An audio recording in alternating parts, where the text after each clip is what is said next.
Shri Bajrang coaching centre में आप सभी छात्र छात्राओं का स्वागत है।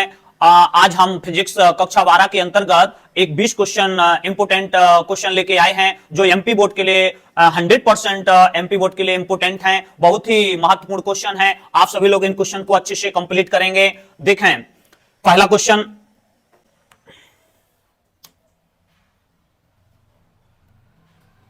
देखें पहला क्वेश्चन एमपी बोर्ड के लिए बहुत ही इंपोर्टेंट क्वेश्चन है। पहला क्वेश्चन है, एक बिंदु आवेश के कारण विद्युत विभव का व्यंजक। एक बिंदु आवेश के कारण विद्युत विभव का व्यंजक एमपी बोर्ड के लिए 2026 के लिए बहुत ही इंपोर्टेंट क्वेश्चन रहेगा।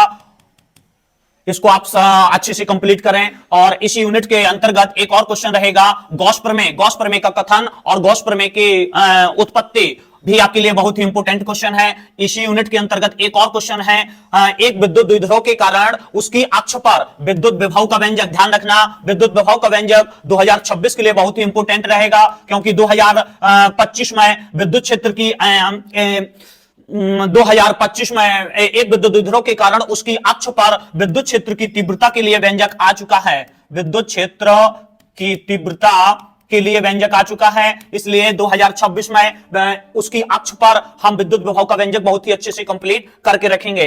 और संधारित्र की धारता के लिए श्रेणी क्रम और संधारित्र की धारता का समांतर क्रम, आप दोनों ही इंपोर्टेंट हैं, दोनों ही आप कंप्लीट करके रखें। और यूनिट 2 के अंतर्गत धारा वितरण के संबंध में वैज्ञानिक किरचॉफ के 2 नियम थे, जिसको पहले नियम को हम धारा का नियम भी कहते थे और दूसरे नियम को हम वोल्टता का नियम भी कहते हैं। तो ध्यान रखना, उसमें यदि किरचॉफ के दोनों नियम, या तो पेपर में धारा वितरण के संबंध में किरचॉफ के दोनों नियम पूछे जाएंगे, दोनों नियम नहीं पूछे जाते हैं। और यदि पेपर में डायरेक्ट कहता है कि वोल्टता का नियम लिखिए, तो किरचॉफ के द्वितीय नियम को हम वोल्टता का नियम कहते हैं और किरचॉफ के प्रथम नियम को हम धारा का नियम भी कहते हैं। इसी को हम संधि का नियम भी कहते हैं। इस बात का आप विशेष ध्यान रखेंगे।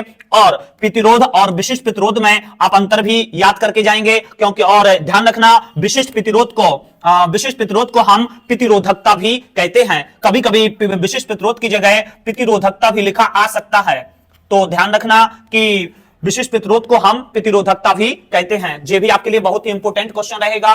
और इसके बाद शेल का आंतरिक प्रतिरोध होता है स्मॉल आर, और विद्युत वाहक बल ई और बहुआंतर भी में क्या संबंध है, तो एक सूत्र होता है स्मॉल आर बराबर कैपिटल आर E/V-1। इसको आप अच्छे से कंप्लीट करके रखें। जी आपके शेल का आंतरिक प्रतिरोध के लिए व्यंजक भी है, और शेल का आंतरिक प्रतिरोध, विद्युत वाहक बल और बहुआंतर में संबंध भी है। इसके बाद आप तीसरी यूनिट के अंतर्गत वायु सावर्ट के नियम की सहायता से वृत्ताकार कुंडली के केंद्र पर विद्युत क्षेत्र की तीव्रता का व्यंजक भी अच्छे से कंप्लीट करके रखें, क्योंकि एमपी बोर्ड के लिए जी आपके बहुत ही 20 क्वेश्चन बहुत ही इंपोर्टेंट रहेंगे। इस बात का विशेष ध्यान रखें। और चल कुंडल धारामापी की सुग्राह्यता और सुग्राह्यता को कैसे बढ़ाते हैं, इसके उपाय भी आप कंप्लीट करके रखेंगे। इसके बाद आप देखेंगे एक धारावाही परिनालिका के कारण स्वप्रेरकत्व का व्यंजक या स्वप्रेरण गुणांक का व्यंजक भी पूछ सकता है। और एलसीआर पर पद, जी आपके लिए बहुत ही इंपोर्टेंट क्वेश्चन है। 2026 के लिए सबसे ज्यादा इंपोर्टेंट 4 यूनिट से यदि कोई क्वेश्चन आएगा तो आपके पेपर में एलसीआर पर पद ही आएगा। इस बात का विशेष ध्यान रखें। 100% आपके लिए इंपोर्टेंट क्वेश्चन रहेगा एलसीआर परिपथ।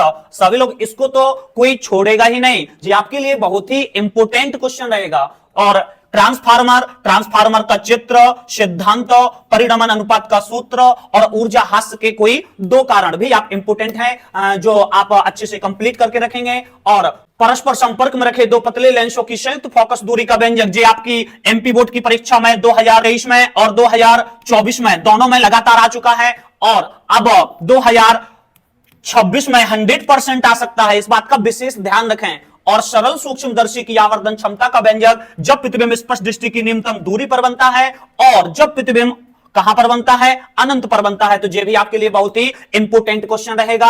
और 6 यूनिट के अंतर्गत हाइगन की द्वितीयक तरंगिका का सिद्धांत भी बहुत ही इंपोर्टेंट क्वेश्चन है। डी ब्रोगली तरंग का समीकरण, डी ब्रोगली तरंग भी आप डेफिनेशन भी याद रखेंगे, और डी ब्रोगली का समीकरण भी आप याद रखें। फोटोन की 3 विशेषताएं भी याद रखें। 2024 में आ चुका है, 2026 में भी 100% संभावना है इसकी आने की, ध्यान रखें। और नाव की विखंडन, नाव की संलयन, दोनों की आपको परिभाषा लिखना है और एक दोनों का एग्जांपल भी देना है।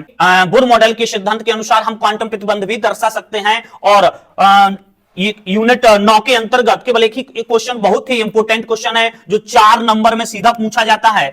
दिष्टकारी किसे कहते हैं और अर्धतरंग दिष्टकारी की कार्यविधि लिखिए। बहुत ही इंपोर्टेंट क्वेश्चन है, सभी लोग इन 20 क्वेश्चन को अच्छे से कंप्लीट करके रखें। एमपी बोर्ड में टॉप इन्हीं क्वेश्चन के द्वारा ही आप कराया जाएगा। तो जो 20 क्वेश्चन दिए गए हैं, इन 20 क्वेश्चन में जिस भी छात्र छात्रा को यदि कहीं समस्या आ रही है तो आप कमेंट बॉक्स में बताएं, जिसके अंतर्गत हम देखकर इस क्वेश्चन को तुरंत ही एक वीडियो बनाकर आपको प्रस्तुत करेंगे बहुत ही आसान भाषा में।